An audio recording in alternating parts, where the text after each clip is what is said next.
Pelo sinal da Santa Cruz, livrai-nos Deus, nosso Senhor, dos nossos inimigos, em nome do Pai, do Filho e do Espírito Santo. Amém. Meu Senhor e meu Deus, creio firmemente que estás aqui, e me vês, que me ouves. Adoro-te com profunda reverência, peço-te perdão dos meus pecados e graça para fazer com fruto esse tempo de oração. Minha Mãe Imaculada, São José, meu Pai e Senhor, meu anjo da guarda, intercedei por mim.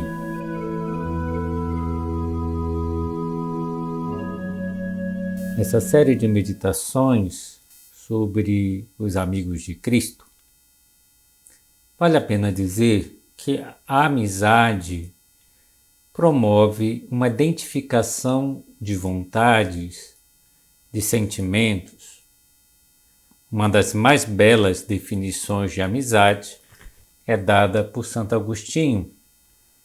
De uma forma livre e solta, ele diz: um amigo é a metade da minha alma. Tudo que acontece com ele é como se acontecesse comigo. E essa identidade se dá em grau máximo entre Deus Pai e Deus Filho.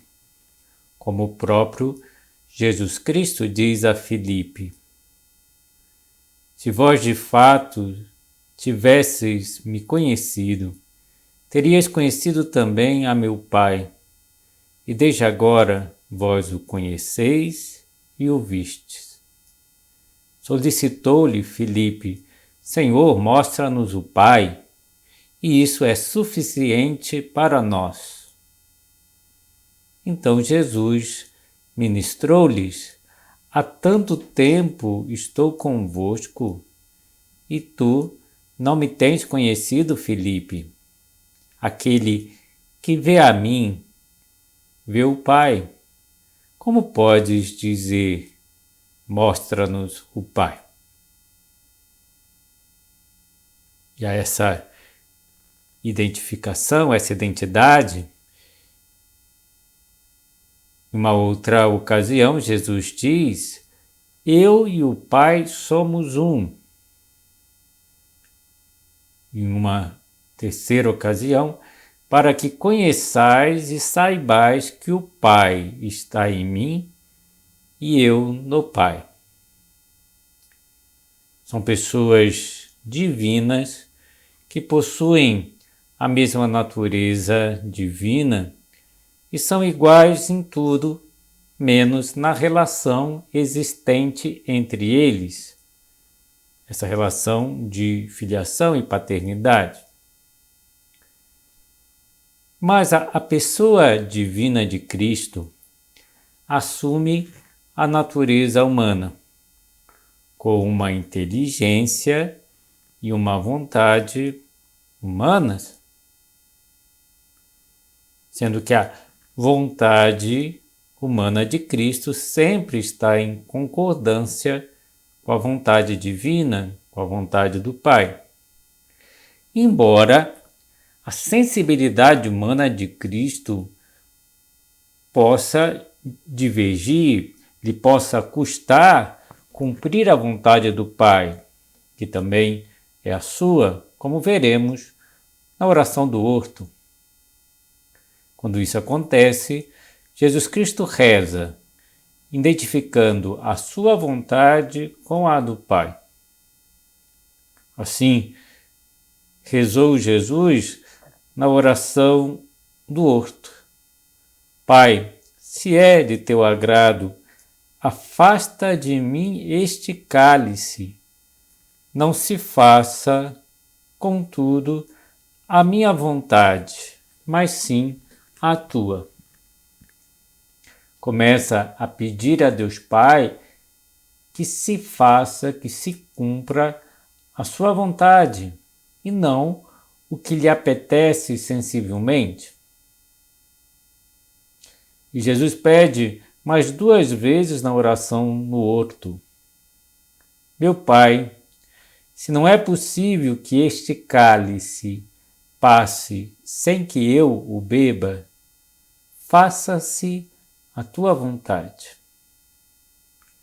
E Jesus aceita a vontade do seu Pai Deus em um ato de perfeito abandono. E a sua alma serena recupera a paz profunda. E nessa oração vamos aprofundar na oração do horto. E para o relato da oração do horto, nós vamos nos servir de mais de um relato dos evangelhos, pois São Mateus e São Lucas nos revelam detalhes interessantes que penso que não podemos desprezar. São Lucas inicia o relato com as seguintes palavras: conforme o seu costume, Jesus saiu dali e dirigiu-se para o Monte das Oliveiras, seguido dos seus discípulos. E Jesus ia com muita frequência, conforme o seu costume. Ele ia rezar no Horto das Oliveiras. Isso até explica porque Judas soubesse onde Jesus se encontraria e para lá se dirige com os que vão prender o Senhor. Mas, ao chegar àquele lugar, disse-lhes: orai, para que não caiais em tentação. A prisão do Senhor, que ocorreria em breve, seria uma grande ocasião de escândalo para os apóstolos, que veriam Jesus sendo preso sem reagir, sem que eles mesmos pudessem impedir. Jesus quis adverti-los para se manterem vigilantes na oração e assim não sucumbirem. E nós devemos manter sempre a vigilância na oração, para não cairmos em tentação de que tipo for. E nós temos a experiência dessa realidade. Quando descuidamos a oração, nos tornamos frágeis, muitas vezes incapazes de resistir às tentações. São Mateus narra a seguir: disse-lhes Jesus: assentai-vos aqui, enquanto eu vou ali orar. E tomando consigo Pedro e os 2 filhos de Zebedeu, começou a entristecer-se e a angustiar-se. Disse-lhes então: minha alma sente uma tristeza mortal. Nessa hora, Jesus mostra-nos a sensibilidade da sua natureza humana. Rigorosamente falando, Jesus podia ter impedido essa forte comoção, mas não o faz, para mostrar a sua verdadeira humanidade e porque quer assumir sobre si o peso emotivo de toda a maldade dos nossos pecados, o peso dos atrozes sofrimentos que padecerá na sua paixão, o fardo da sua morte cruel. E diante de tudo isso, a alma humana de Cristo mergulha em uma tristeza mortal. Jesus, embora não possa dividir o peso da redenção da humanidade com outras pessoas, que cai apenas sobre os seus ombros, quis contar com a companhia dos 3 apóstolos que sempre o acompanhavam. São Lucas nos relata: depois se afastou deles à distância de um tiro de pedra e, ajoelhando-se, orava. São Lucas descreve a distância aproximada que Jesus tomou dos apóstolos, um tiro de pedra. E como era a noite de lua cheia, os apóstolos podiam ver Jesus a essa distância. Talvez pudesse ouvir alguma das palavras de sua oração. E Jesus orava de joelhos. É a única passagem do Evangelho que manifesta essa atitude de profunda humildade de Jesus ao rezar. São Mateus acrescenta que Jesus se prostrou com a face por terra. Jesus assim rezou: Pai, se é do teu agrado, afasta de mim este cálice. Não se faça, contudo, a minha vontade, mas sim a tua. Começa a pedir a Deus Pai que se faça a sua vontade e não o que lhe apetece sensivelmente. Interrompeu a primeira vez essa oração e foi até os 3 apóstolos e os encontrou dormindo. Então censurou: Não pudestes vigiar 1 hora comigo? Vigiai e orai, para que não entreis em tentação. O espírito está pronto, mas a carne é fraca. Jesus se afasta de novo para continuar a sua oração. Interromperá a sua oração mais uma vez para chamar a atenção dos apóstolos, mas não adianta, eles dormem e não rezam. E já que os apóstolos não lhe fazem companhia, nem perseveram na oração, apareceu-lhe então um anjo do céu para confortá-lo. E foi quando Jesus entrou em agonia e orava ainda com mais insistência, e o seu suor tornou-se como gotas de sangue a escorrer pela terra. Podemos imaginar tal estado de tensão que chega a suar sangue? Toda a maldade humana, a infidelidade dos discípulos, a enxurrada de imagens da sua paixão e morte, tudo cai de repente sobre Jesus. Antevê os insultos, as burlas, as gozações, a coroação de espinhos, a sua flagelação, a crucifixão, a morte dolorosíssima na cruz. Pesa-lhe principalmente todos os pecados dos homens que são a causa da paixão, um fardo absurdo e desumano. E o padecimento espiritual é tão intenso que Jesus entra em agonia. Agon em grego significa combate. Jesus entra em um combate espiritual que dilacera a sua alma e que faz o corpo suar sangue de tamanha aflição, de tanta tensão. No segundo e no terceiro momento da oração, no outro, Jesus pede: Pai, se não é possível que este cálice passe sem que eu o beba, faça-se a tua vontade.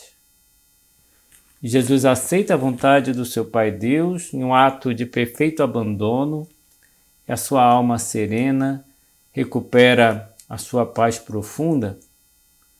Voltou então para os seus discípulos e disse-lhes: Dormi agora e repousai. Chegou a hora. O Filho do Homem vai ser entregue nas mãos dos pecadores. Levantai-vos, vamos. Aquele que me trai está perto daqui. E quantas lições podemos tirar da oração de Jesus no Horto das Oliveiras? A primeira é de que a oração pode custar muito. Pode, inclusive, ser um verdadeiro combate espiritual. E Jesus nos ensina que devemos orar mesmo quando custa muito. Assim ele o fez, quando a sua alma estava angustiada. Talvez seja precisamente quando mais necessitamos de oração, quando nos custa aceitar a vontade de Deus, aceitar a luta intensa por superar os nossos defeitos e não ver ainda os resultados que gostaríamos, aceitar as nossas limitações de talento e tempo, aceitar as nossas limitações humanas, que ficamos tensos quando temos que resolver problemas e problemas dos outros. Aceitar que temos que cobrir uma pessoa que não faz o que deve. Aceitar com alegria as cobranças que nos fazem. Aceitar que alguma vez não consigamos que uma pessoa reaja, saia da tibieza, um amigo nosso, uma pessoa que nós orientamos. Quando humanamente as coisas não correm bem, ou quando estamos insatisfeitos com o resultado de algum trabalho, ou quando experimentamos a falta de frutos no nosso apostolado, quando estamos cansados ou humilhados, quando nos encontramos tristes, precisamos rezar? Esse era o conselho de São Tiago. Estás triste? Ora.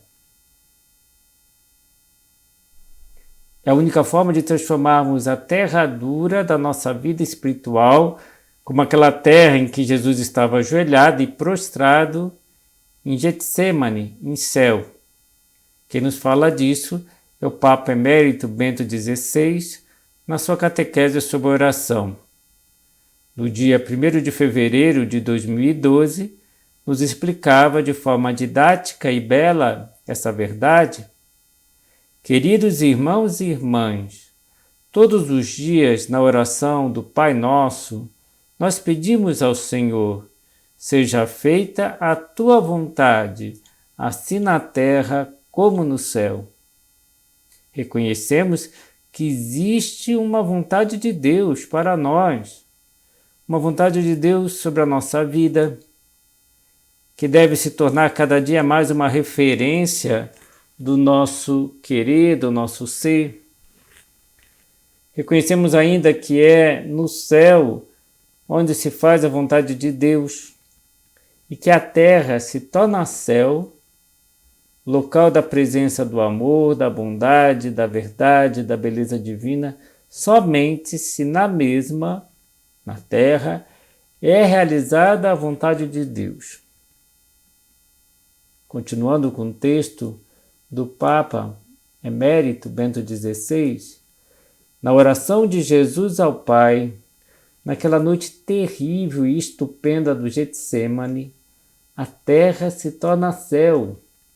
A terra da sua vontade humana, tomada pelo medo e pela angústia, foi assumida pela vontade divina, assim que a vontade de Deus se realizou sobre a terra.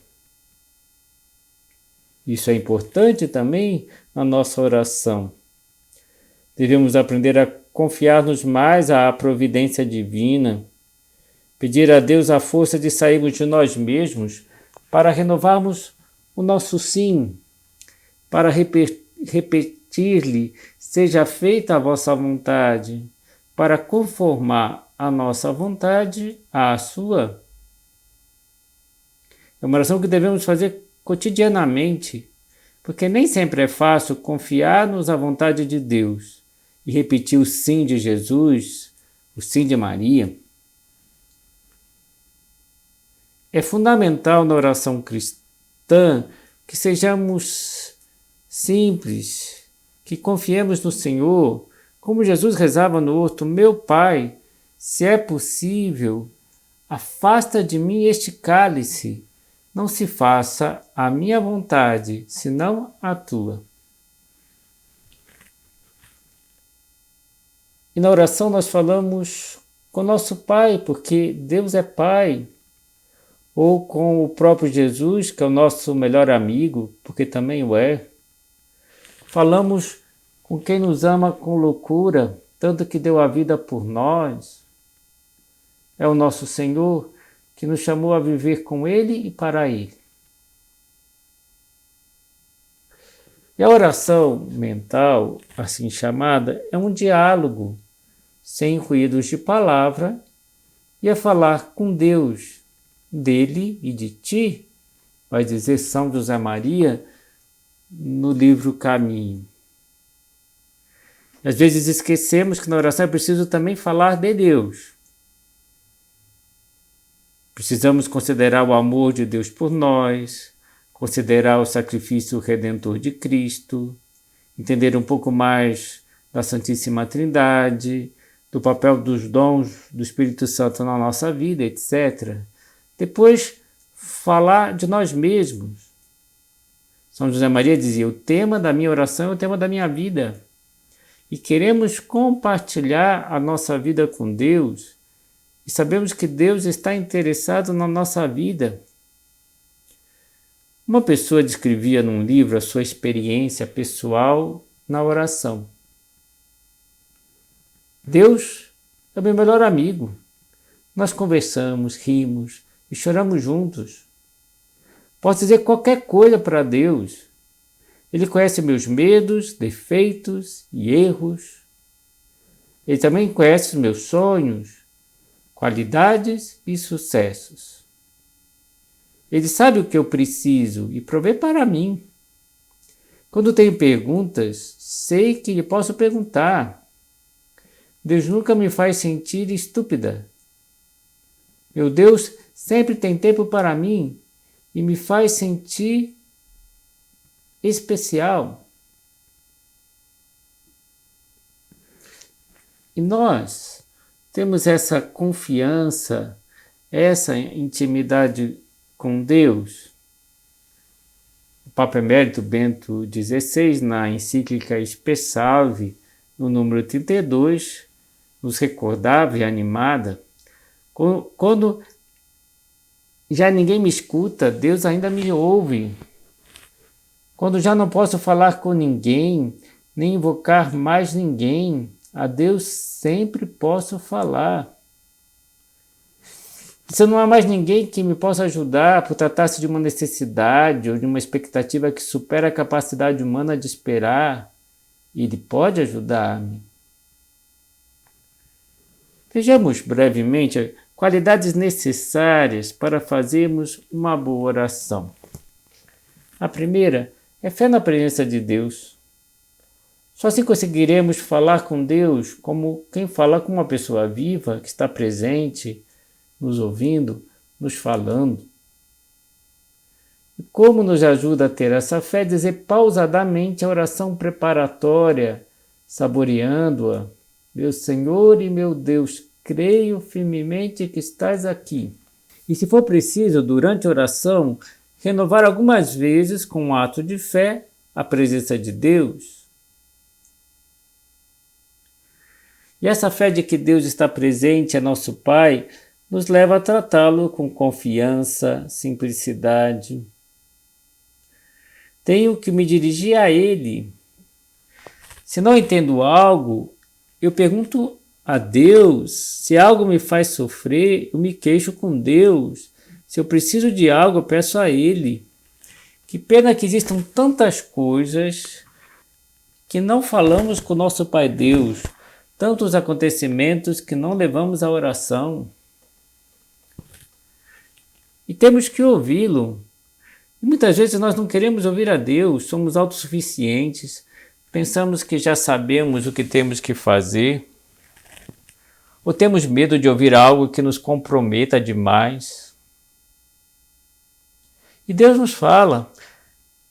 Quantas vezes Deus já nos falou no interior do nosso coração?